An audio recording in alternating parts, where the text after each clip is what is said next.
January 10th, 1475, in the fog-shrouded valley of the Bârlad River, an extraordinary military feat unfolded, a small army against a massive Ottoman force.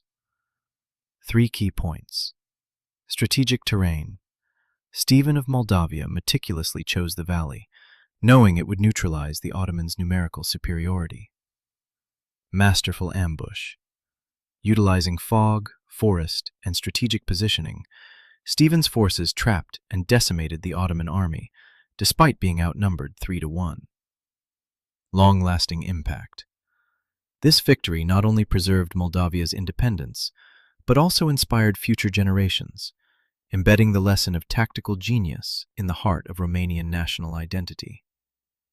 Discover the full story of Stephen's tactical brilliance and Moldavia's defiance against overwhelming odds. Join us in exploring how geography, strategy, and sheer will can turn the tide of battle. January 10th, 1475. The valley of the Bârlad River, south of the town of Vaslui, in the Principality of Moldavia. The fog arrived before midnight and did not leave. It came down from the Carpathian slopes in slow, cold waves, filling the valley from the bottom up, swallowing the river first, then the marshland on either side, then the dark masses of the forest, until nothing was visible from any direction beyond 10 meters of white silence. The cold was the deep, wet cold of a Moldavian January that finds the gap between armor and padding and settles there permanently. The river beneath the fog ran slow and dark over frozen mud at its margins, the water somewhere between liquid and solid, unpredictable underfoot in the way that only winter rivers in shallow valleys are unpredictable, solid enough to suggest it will hold a man, and cold enough to kill one who finds out it will not. Somewhere inside that fog, 20,000 Moldavian soldiers waited.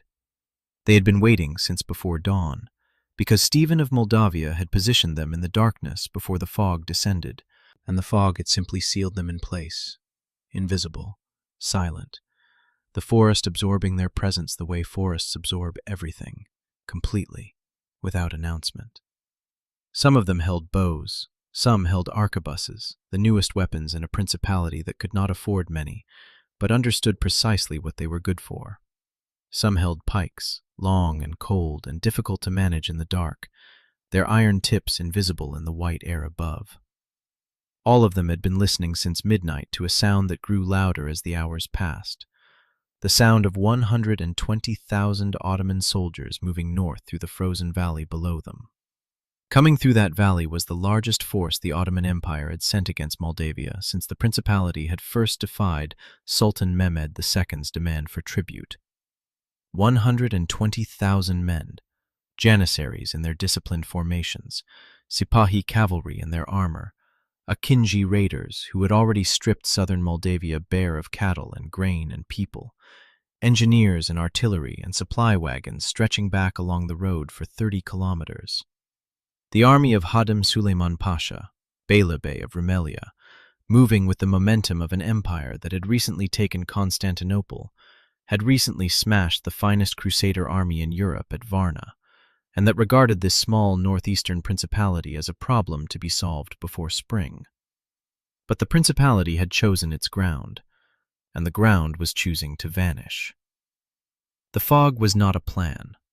Weather cannot be planned, but Stephen of Moldavia had studied this valley for months, had walked it in summer and autumn, had noted where the marsh extended and where the tree line came close to the river, and where a force crossing the wooden bridge over the Bârlad would find itself in a narrow corridor with high forested ground on both sides, and no room to deploy, and no way to see what was waiting above them until it was too late to matter. He had not planned the fog. He had planned everything that the fog would hide, the positions of his archers, the placement of his cannons, the angles of his cavalry's approach, the timing of each phase of an ambush so precisely calculated that the ambush would work whether the fog descended or not. The fog simply made it perfect. This battle changed the way every small nation surrounded by empires understood what was possible. It was not the largest battle of the century, It was not the most strategically significant in the long arc of Ottoman-European wars, but it was the most disproportionate. 40,000 Moldavians, not 20 as some sources say, but the full force, including peasant levies and foreign allies, stopped 120,000 Ottomans in a valley they could not see and crushed them so thoroughly that the Pope in Rome called Stephen of Moldavia the champion of Christendom, and the Ottoman court sat in silence for days trying to understand what had happened to an army that had no earthly reason to lose. What happened was the fog. What happened was the forest. What happened was Stephen. The weight of the empire. To understand what Stephen of Moldavia was defending in January of 1475, you need to understand what Moldavia was and what surrounded it, and why the principality's continued independence was something that the Ottoman Empire found personally offensive. Moldavia was not a great power. It had never been a great power.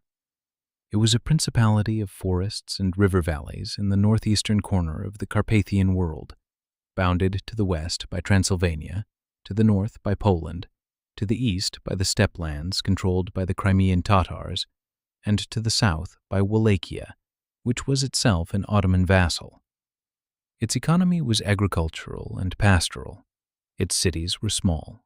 Its population was perhaps 500,000. Its military tradition was built around speed and terrain, the kind of warfare that small nations develop when they understand that standing armies cannot match their neighbor's size, and that the land itself must serve as a weapon. What Moldavia had in 1475 was Stephen III, and Stephen III was, in the full sense of both words, something else entirely. He had taken the throne in 1457, after a period of civil war that had consumed the principality in the years before his arrival, with the support of the Hungarian regent, John Hunyadi. He had spent the following years doing what rulers of small principalities do when they are surrounded by powers that could crush them. He negotiated, paid tribute when necessary, built military capacity when possible, and waited for the moment when the balance of external pressures allowed him to act. He was not patient in the passive sense. He was patient the way a hunter is patient, precisely because he knew what he was waiting for. He had already fought the Hungarians and won. In 1467, King Matthias Corvinus of Hungary invaded Moldavia to reassert feudal authority over the principality, and Stephen met him at the Battle of Baia and crushed the Hungarian army so comprehensively that Matthias himself was wounded and barely escaped. Hungary did not attempt another invasion of Moldavia in Stephen's lifetime. The lesson was administered once and absorbed permanently. He had fought the Ottomans' proxies in Wallachia and won. He had extended Moldavian influence south to the Danube Delta, controlling the strategic ports of Kilia and Ackerman on the Black Sea, the ports that gave Moldavia commercial and military access to the sea, and that the Ottomans coveted with the particular intensity of an empire built on maritime trade. And in 1473, he terminated his tribute payments to the Ottoman Empire entirely. This required context. The tribute had been the mechanism by which Moldavia existed, the payment that acknowledged Ottoman supremacy in exchange for being left alone to govern itself.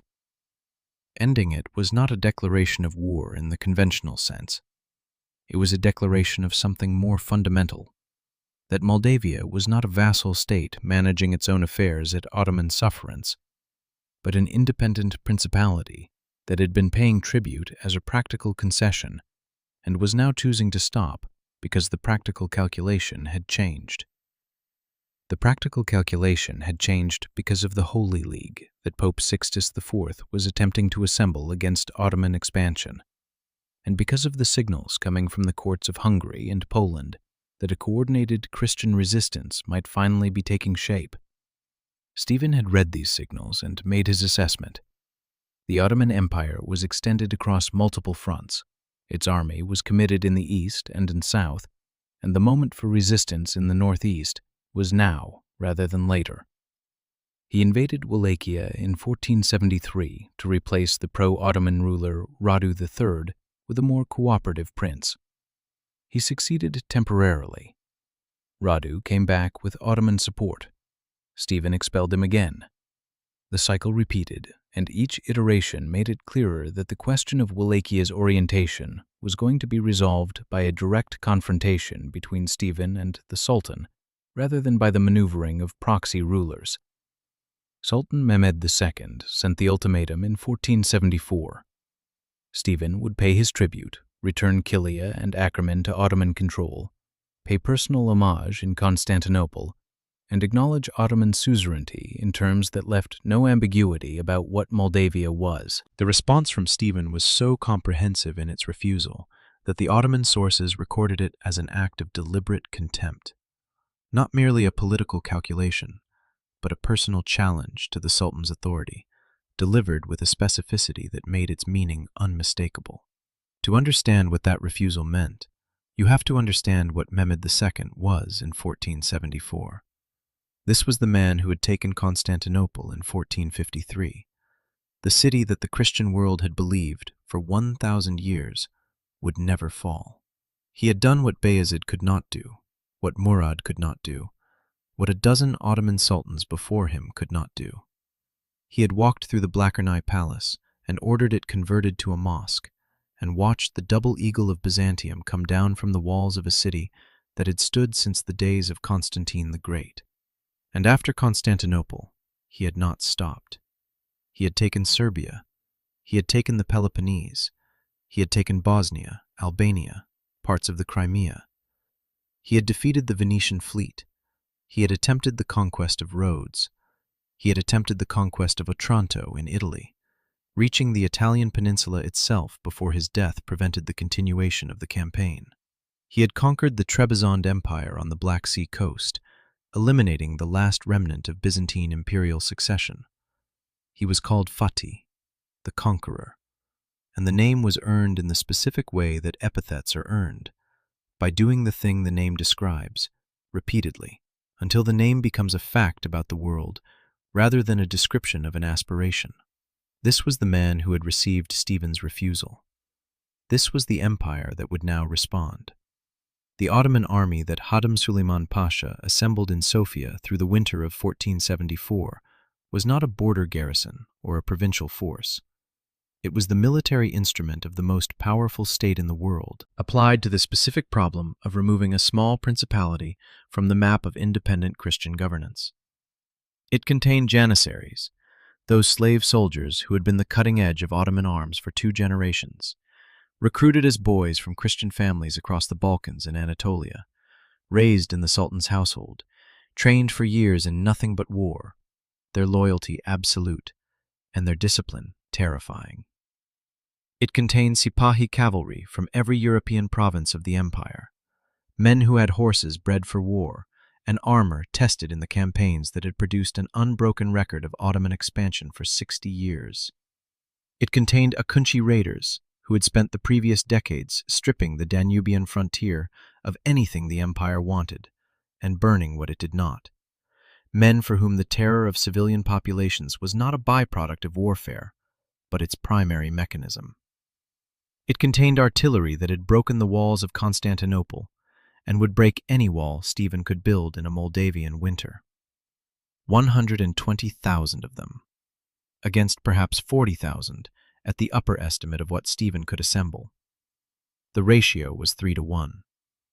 But ratios do not fight battles. Ground does. Mehmed II dispatched Hatem Suleiman Pasha.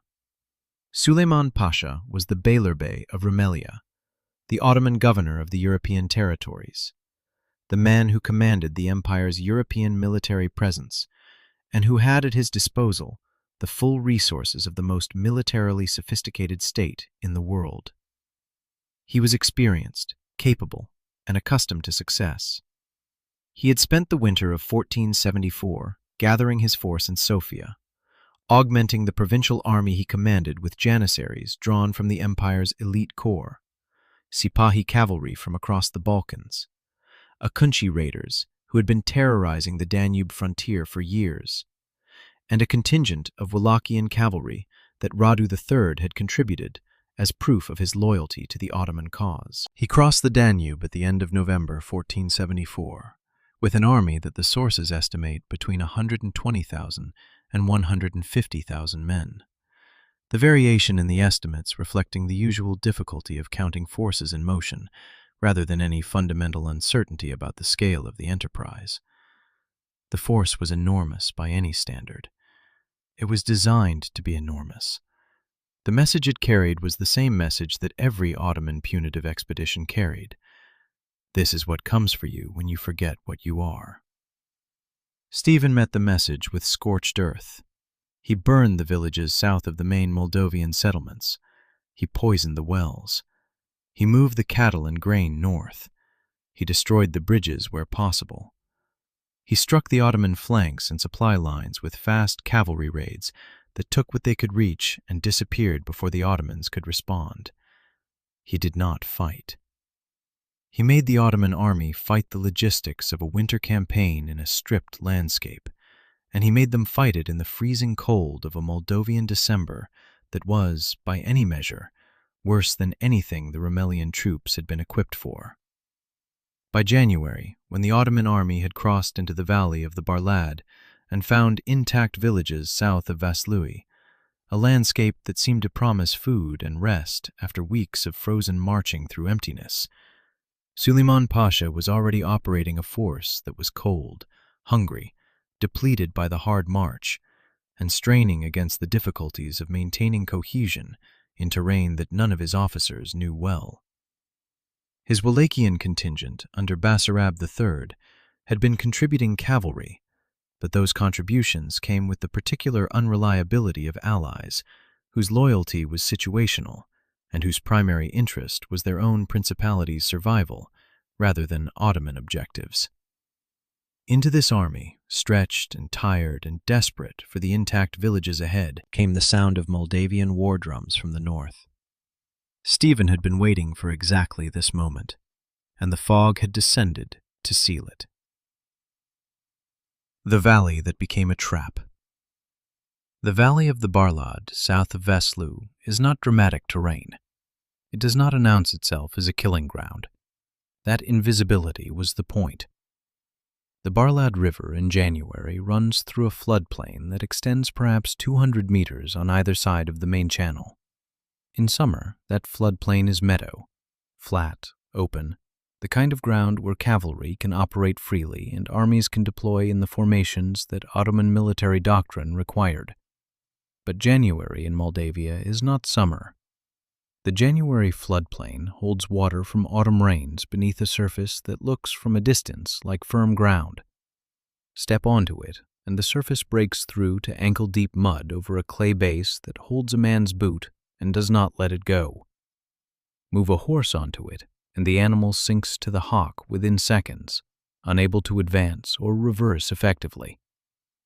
The road north toward Vaslui ran along the western edge of the floodplain, crossing the Bârlad over a narrow wooden bridge at a point where the river was too deep in January to ford.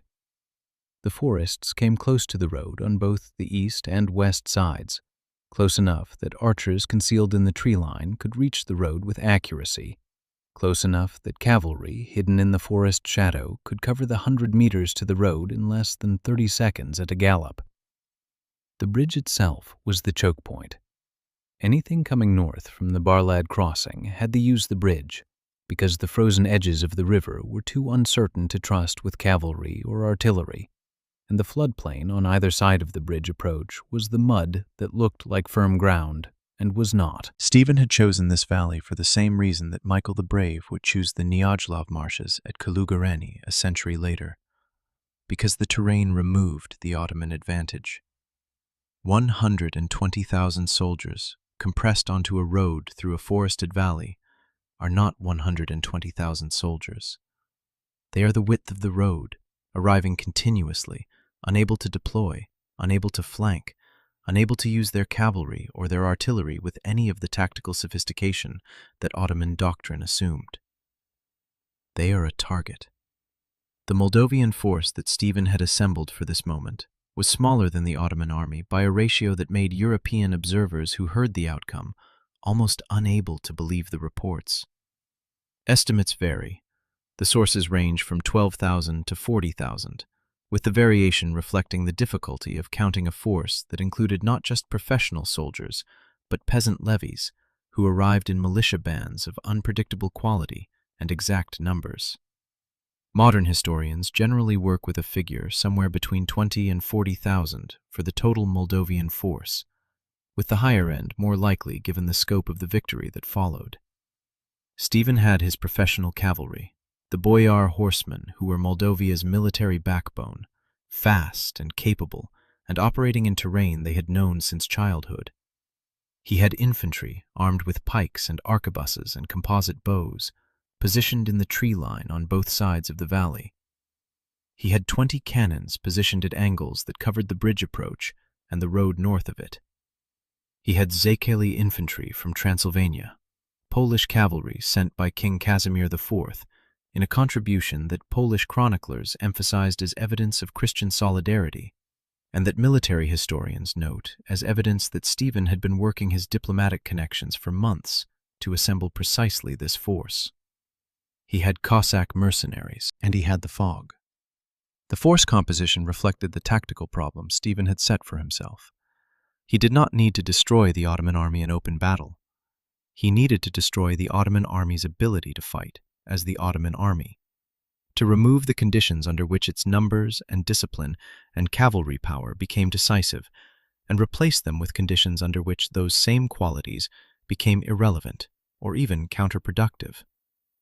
A janissary in a formation is more dangerous than a janissary alone, but a janissary formation requires a formation-sized piece of ground to occupy, and the valley of the Bârlad in winter was not providing formation-sized pieces of ground to the enemy. The arquebusiers were a specific and important investment. The arquebus was not yet the dominant infantry weapon it would become in the following century, but it was well established in the military tradition that Stephen had been studying and acquiring since his campaigns began. The arquebus fires a lead ball with enough force to defeat the armor that Ottoman cavalry wore at the ranges available in forested terrain, and it fires from behind cover in a way that a bow does not require, but that increases the archer's survivability dramatically. More importantly, in fog and forest, an arquebus can be aimed by sound as much as by sight. The sound of an army moving on a road is sufficient targeting information for a soldier positioned 10 meters inside the tree line, because the road is the only place the sound can come from. The fog was not a weapon he could aim, but he had positioned his army to fight in it, and the Ottomans had no equivalent preparation. Stephen's council of war, held in the days before the Ottoman force entered the valley, was the kind of meeting where a commander who has done his thinking privately presents his conclusions rather than inviting alternative strategies. He laid out the terrain. He explained the firing positions. He showed his cavalry commanders where they would wait and what signal would release them. He was specific about timing in a way that suggested he had rehearsed the battle in his mind many times before presenting it to the men who would execute it. His officers were not asked to evaluate the plan. They were asked to understand it well enough to execute it in conditions where they could not see each other or receive orders from the center. The most important element of the plan was the drums. Moldavian war drums were going to begin sounding from the forests north of the Ottoman column as soon as the vanguard crossed the Bârlad Bridge. The sound would carry through the fog and the trees in a way that made its source impossible to locate precisely. The valley walls and the forest mass echoed sound unpredictably, turning 3 drum positions into a sound that seemed to come from everywhere. The drums had 2 purposes. They gave Stephen's forces a shared signal that could cross the entire ambush position even in 0 visibility, and they gave the Ottoman force the false impression that the main Moldavian army was ahead of them, drawing them forward faster than they would have moved if they had time to assess the ground.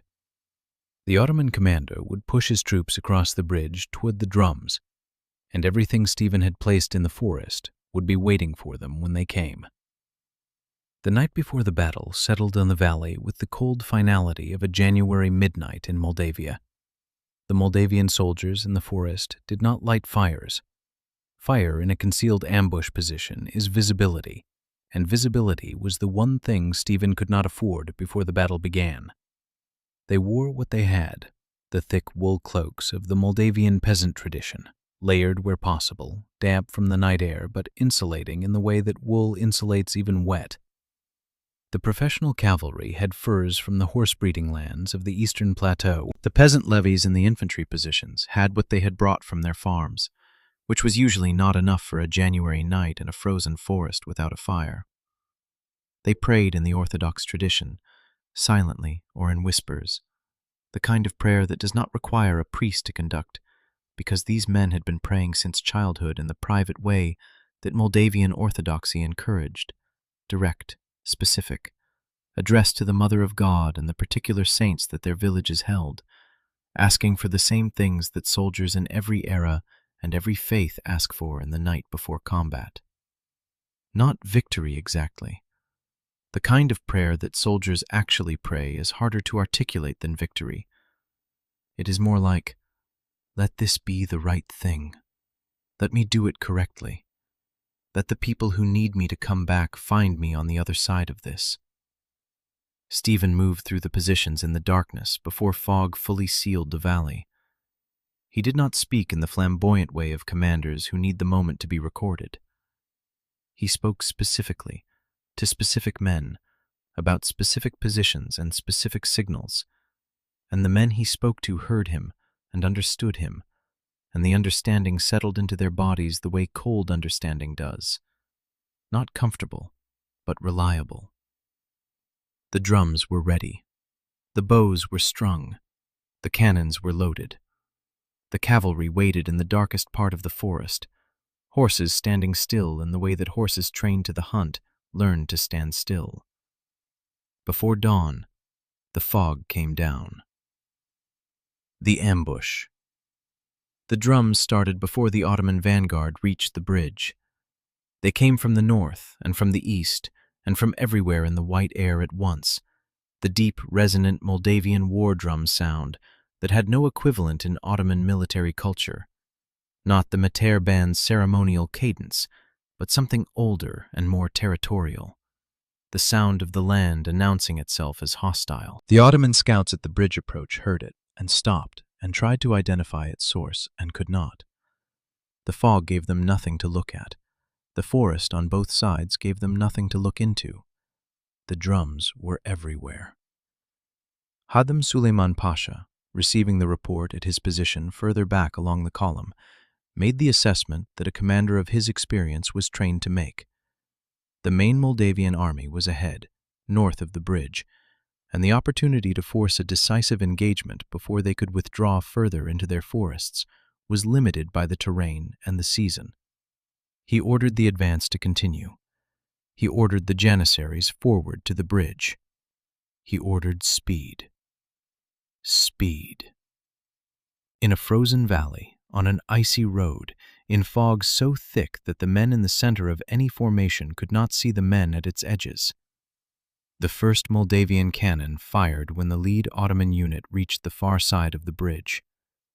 The sound of a cannon in a forested valley in winter is nothing like the sound of a cannon on an open field. The valley walls catch the concussion and multiply it. The trees reflect it from multiple angles. The fog damps the highest frequencies while preserving the low ones, creating a sound that is less a bang than a sustained physical pressure that arrives before it can be identified as coming from any direction. The cannonball that followed the sound hit the road surface 40 meters north of the bridge and carved a furrow through the ice crust before burying itself in the frozen mud below. But the men who had been standing where it hit were already standing somewhere else, and what they found on the ground where they had been standing was not reassuring. The second cannon fired from the eastern tree line, 45 degrees from the first. Then the third from the west. 3 cannon positions, triangulating the bridge approach from 3 directions, and each of them reloading in the practiced sequence that Stephen's artillery crews had drilled until they could perform it without speaking. And before the third cannon had fired, the bows were already working. Ottoman soldiers who had crossed the bridge and were moving north along the road received the arrow fire from the forest with the particular confusion of men who cannot see where the arrows are coming from. The fog reduced effective bow range, but the fog also reduced the distance between the forest's edge and the road to almost nothing. In some positions, the Moldavian archers were firing from 20 meters away at a target that filled the entire road. The arquebuses fired into the sounds of movement rather than into visible targets, and the sounds of movement on a road packed with soldiers were sufficient targeting information in fog this dense. The Ottoman vanguard, caught between the bridge behind them and the cannon and arrow fire ahead, tried to form defensive ranks. But the road was too narrow for the formations that Ottoman infantry doctrine assumed, and the forest was too close on both sides for cavalry to maneuver into a flanking position. And the ground on either side of the road was the mud that looked like meadow until a horse's foreleg went through the crust and the animal began screaming. The Ottoman engineering tradition was the best in the world at this time, and the Ottoman engineers deployed with Süleyman Pasha's army understood what was happening and attempted to address it with the professional competence that characterized everything the empire did at full commitment. Teams moved to the forest edge and began cutting lanes, creating openings through which cavalry might eventually operate.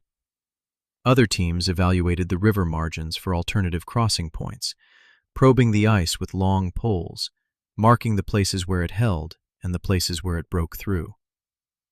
This was exactly the kind of response that the Ottoman military system was designed to produce: systematic problem-solving under fire, the application of trained expertise to unexpected obstacles, the conversion of tactical adversity into engineering opportunity.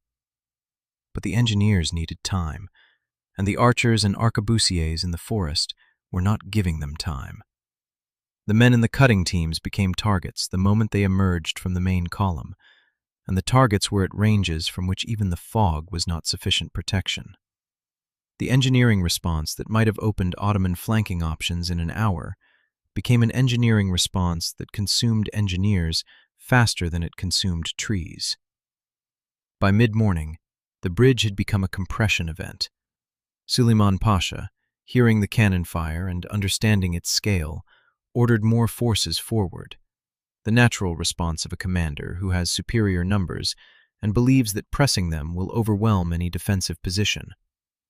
But the road could only accept so many men per minute, and the bridge was narrower still, and the men pressing forward from the south were arriving at the bridge crossing at the same time that the men who had already crossed were trying to do anything except what the fire from the forest was preventing them from doing. The compression tightened. The formations dissolved into the chaos of men trying to move forward and men trying to move backward on the same 10 meters of frozen road. The Ottoman drums tried to answer the Moldavian drums, but the Ottoman drums required formation and position to be effective, and the formation was breaking, and the position was everywhere and nowhere in the white air of the valley. By noon, the Moldavian cavalry struck. They came from both sides of the valley simultaneously, the boyar horsemen from the east, the Polish cavalry from the west, moving at the gallop through the last 50 meters of forest and hitting the road at the points where the Ottoman compression was greatest. The impact was the impact of armored cavalry on infantry that has lost its formation, absolute and immediate. Men went down. Men tried to move away from the cavalry and found the mud. Men tried to stand and fight and discovered that the man beside them was also trying to do something else. Hours into the engagement, the Ottoman vanguard had ceased to exist as a cohesive force, but it had not been routed. Not yet. Because the Ottoman army was enormous, and enormous armies do not rout all at once. They rout in segments, and the segments at the rear of the column had not yet processed what was happening at the front, and the segments in the middle were receiving contradictory information about what to do. And Süleyman Pasha himself was still trying to find a position from which he could see the battlefield and assess what a full commitment of his remaining forces would require. He committed them. The second phase of the battle began when the Ottoman main body crossed the Bârlad at multiple points, not just at the bridge, but at whatever crossing point the engineering teams could find or construct in the frozen January river. The ice margins held long enough in some places for infantry to cross in column, though the crossings were narrow and treacherous, and the engineers working in the river water had their own difficulties. The pressure on the Moldavian position increased as Ottoman numbers built up on the northern bank faster than the ambush fire could reduce them. Stephen's infantry in the tree line held. They had been told to hold until the signal, and the signal had not come. They held with the stolid, unromantic endurance of soldiers who have been given a specific thing to do in a specific place and are doing it, regardless of the weight pressing against them. The Ottoman soldiers who broke through the arrow fire and reached the edge of the forest met pike points in the dark between the trees and found that forest fighting in zero visibility is not a tactical situation that numbers resolve. It is a situation that resolves on whether the man with the pike knows the ground and the man without it does not. The Moldavians knew the ground. The Ottomans did not know the ground, could not see the ground, had not studied the ground, and were now fighting on it in the dark and the fog and the cold, with men who had been walking these forests since boyhood, and who understood every drainage channel and frozen stream bed and tree root that the Ottoman soldiers were tripping over. By early afternoon, the battle had passed its pivot point, that moment in every engagement when the momentum shifts and cannot be shifted back, when the losing side is still fighting but is no longer fighting to win, and the winning side can feel the difference in the pressure against them. The Wallachian contingent under Bârlad III defected. They had been the eastern flank of the Ottoman formation, the cavalry force that was supposed to prevent the Moldavian boyar horsemen from completing their encirclement of the main Ottoman body. But the Wallachians had been watching the battle develop through the afternoon with the clear eyes of men whose primary loyalty was their own survival, and what they saw was an Ottoman army in serious difficulty and a Moldavian army that appeared to be winning. The precise moment of the Wallachian defection is recorded in the Ottoman sources with the particular bitterness of an account written by men who understand that they were betrayed rather than simply beaten. The Wallachian cavalry turned and withdrew from the field, and with their withdrawal, the eastern flank of the Ottoman formation was open. Stephen sent his cavalry through it. The encirclement, when it completed, was not a tactical maneuver executed with parade ground precision in the fog and mud of a January afternoon in Moldavia. It was a closing, a compression of the space available to the Ottoman force, achieved by the simultaneous pressure of the Moldavian cavalry from east and west, and the Moldavian infantry from the north, and the uncrossable river and its mud margins from the south. The Ottoman soldiers in the center of this compression were still fighting. Some of them were fighting very well. The Janissaries in particular, those men who had been raised since childhood with no identity outside the corps they served, maintained their formations and their discipline longer than anyone on the Moldavian side had expected them to, because that is what Janissaries did, and the fact that their tactical situation was catastrophically bad was not sufficient reason, in the Janissary psychological framework, to stop being Janissaries. They held ground that was already surrounded. They fired into fog at enemies they could not see. They died in the formations that their training required, and the formations were smaller with every volley, but they held their shape, and the shape was the shape of men who were not going to stop until there were no more of them to continue. But fighting well in an encirclement without information about the overall situation, and without the ability to form the large-scale coordinated attack that could have broken through, produces casualties on both sides, without changing the fundamental geometry of the situation. The geometry was everything, and the geometry was Stephen's. By late afternoon, the battle had become a rout. The rout began not with the Janissaries, but with the forces further back in the Ottoman column, the provincial cavalry and infantry who had been pressing forward all day into a situation they could not fully see or understand, and who now found themselves simultaneously receiving pressure from behind as the Moldavian cavalry swept south along both sides of the valley and receiving almost no information about what was ahead of them, except the sounds of fighting that never seemed to move closer.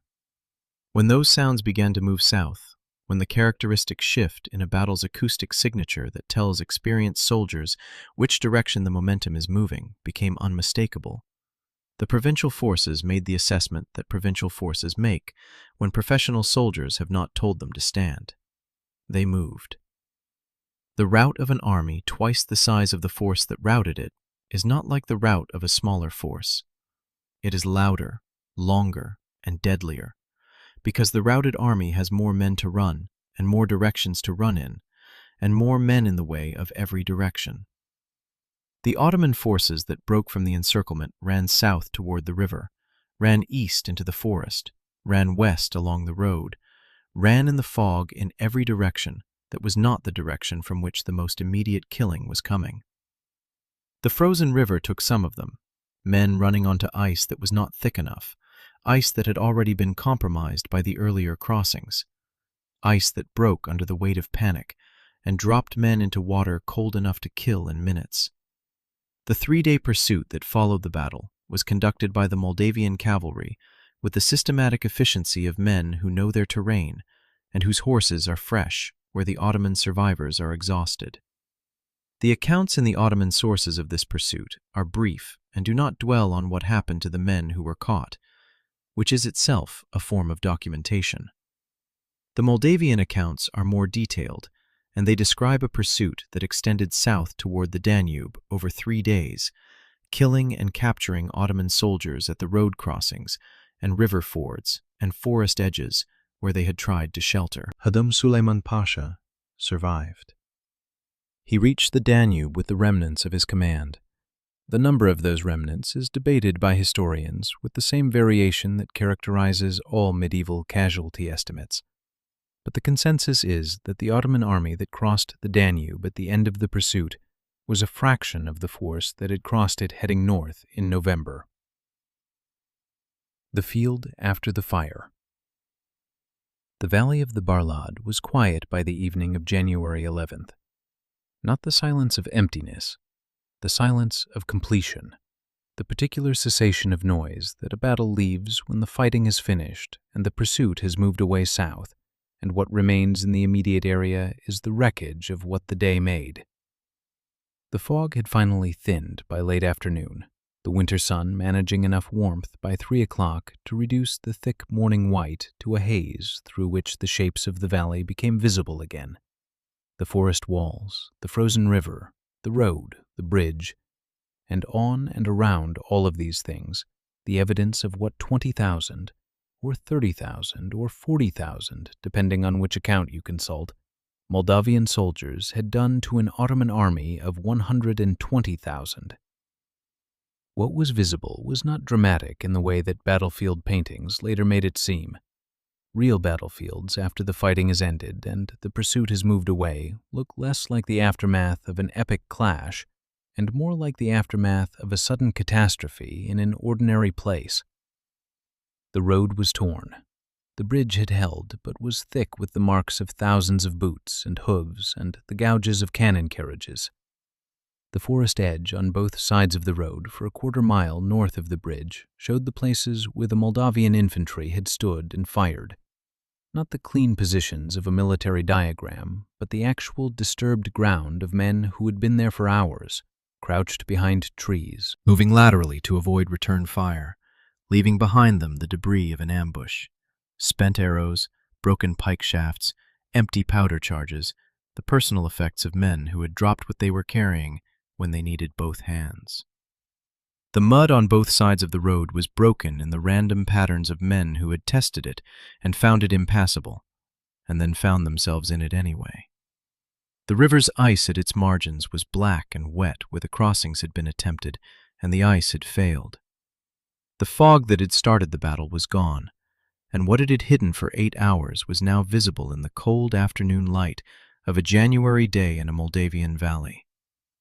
It was a lot of dead men. Across a long stretch of ground that had, the day before, been an unremarkable piece of winter landscape. The Ottoman losses at Vaslui are the kind of numbers that medieval sources report with a confidence that modern historians treat with appropriate caution. The Romanian chronicles, writing in the nationalist tradition of subsequent centuries, put Ottoman dead at 40,000, with additional thousands captured and drowned in the river during the retreat. The Ottoman sources, which acknowledge the defeat plainly without embellishment, give lower figures that still describe a catastrophic engagement.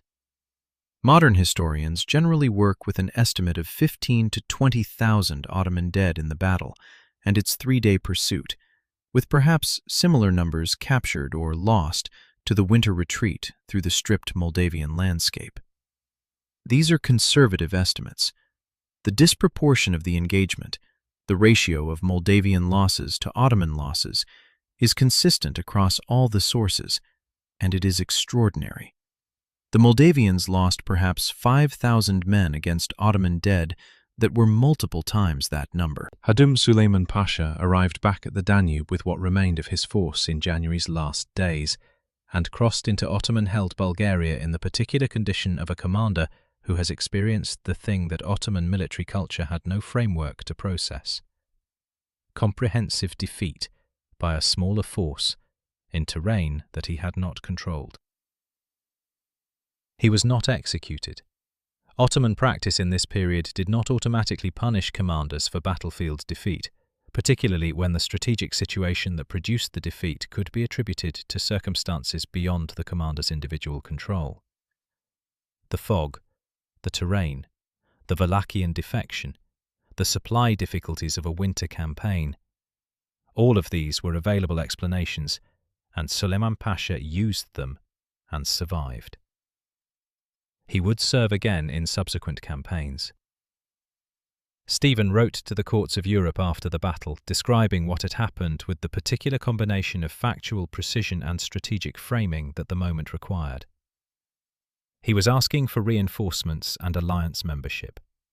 He understood that the victory at Vaslui was a moment of maximum leverage, the point at which European courts that had been skeptical of Moldavian military capacity might be persuaded that the principality was worth supporting. His letters reached Rome.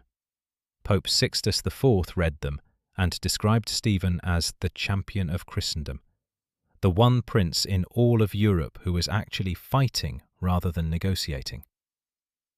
The Pope offered a plenary indulgence to anyone who supported Stephen's cause with money or soldiers. The reinforcements did not arrive. This is the thing about Vaslui that the national mythology sometimes obscures, and that the history requires to be stated plainly. Stephen won the battle completely, and received almost nothing from the victory in terms of strategic support. The Christian alliance he had hoped to catalyze did not form. Hungary and Poland offered sympathy and promises and did not send armies. The Venetians, who had the most direct commercial interest in checking Ottoman expansion, sent money but not soldiers. Stephen faced the next Ottoman punitive expedition, which came in 1476, personally led by Sultan Mehmed II, essentially alone. He won that campaign too, partially, before being overwhelmed at the Battle of Valia Alba and forced to retreat. He survived. Moldavia survived. The independence he had defended at Vaslui remained nominal but real through his entire reign, which lasted until 1504. The frozen river was still in the valley. The road was still there. The bridge over the Bârlad was repaired in the following spring, and the merchants who crossed it would have seen nothing to indicate what had happened there on a January morning, except the churned condition of the road margins and the places where the forest had been disturbed at its edges. By summer the grass had grown back. By autumn the floodplain looked as it always had in autumn, flat and green and completely innocent. The lesson of the fog. The Battle of Vaslui became, in the centuries that followed, the founding myth of a specific idea: that a small nation with the right leader and the right ground, and the absolute will to use both, could hold against a force that had every conventional advantage, except the one that mattered: knowledge of where it was going and what it would find when it got there. The immediate strategic consequences were real and limited in equal measure. Stephen had broken an Ottoman punitive expedition. He had demonstrated that Moldavia could not be subdued easily or cheaply.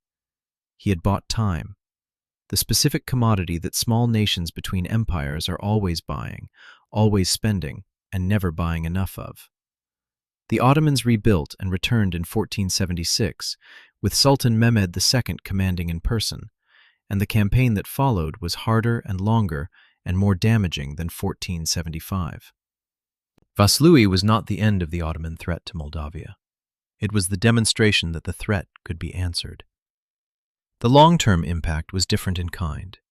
Stephen's victory at Vaslui, alongside his subsequent campaigns and his eventual unification of Wallachia, Moldavia, and Transylvania under a single Moldavian ruler for a brief period, gave the Romanian-speaking principalities a founding narrative of military competence and national will that survived the Ottoman period, survived the Habsburg period, survived everything that happened to the region in the 5 centuries after Vaslui, and emerged in the 19th century as one of the central pillars of Romanian national identity. He was canonized by the Romanian Orthodox Church. His image appears on currency. His military campaigns are taught in every Romanian school as evidence that sovereignty, even in an impossible neighborhood, is something a people can fight for and sometimes win. But Vaslui's deeper lesson was not specifically Romanian. It was tactical and permanent, and applicable to any situation where a smaller force faces a larger one in terrain that the smaller force controls. Stephen had not tried to match Ottoman firepower with Moldavian firepower. He had not tried to build a larger army or find more allies before the Ottoman army arrived. He had tried to remove the Ottoman army's ability to use what it had. He had made the terrain the primary instrument of his strategy and positioned his army as the mechanism by which the terrain's advantage was converted into Ottoman casualties. The fog was a gift from January weather, but the plan worked without the fog because the plan was built on the ground, and the ground did not change between autumn reconnaissance and the January morning of the battle. The Ottoman military tradition that had taken Constantinople and crushed Crusader armies and broken every Balkan kingdom it had seriously pressed against had a specific vulnerability. It required space. The Janissary formations needed room to maneuver. The Sipahi cavalry needed open ground to charge on. The artillery needed firm footing and clear sight lines. Remove the space, and you remove the power.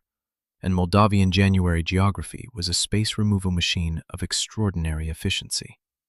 Mehmed II understood what Vaslui meant. He did not send another Bârlad the following year.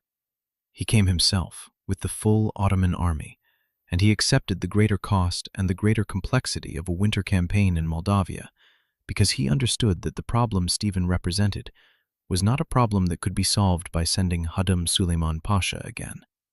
It required personal attention. This is what a tactical victory by a small power achieves when it is executed with sufficient completeness. It elevates the problem to a level of seriousness that forces the larger power to commit resources and attention that it would otherwise deploy elsewhere. Centuries later, the valley of the Bârlad near Vaslui is quiet farmland. The Bârlad River is dammed upstream now, its flow regulated, its floodplain largely drained. The forests that pressed close to the road in 1475 have retreated in places and expanded in others through the ordinary processes of 5.5 centuries of human land use. The bridge that was the choke point, the one narrow passage that compressed 120,000 men into a killing ground, was replaced long ago by a modern road crossing that does not commemorate what the original structure witnessed. There is a monument to Stephen in Vaslui, as there are monuments to Stephen across Romania, because Romania remembers. The fog is not commemorated separately. It does not need to be. Everyone who fought there on January 10th, 1475, Moldavian and Ottoman alike, already knew by mid-morning that the fog had done something that no monument can adequately describe. It had hidden an army that did not need to be found until it was too late for the finding to matter. Stephen knew the fog would come. He planned for the day it did not. The fog came anyway. Some preparations deserve the weather they get.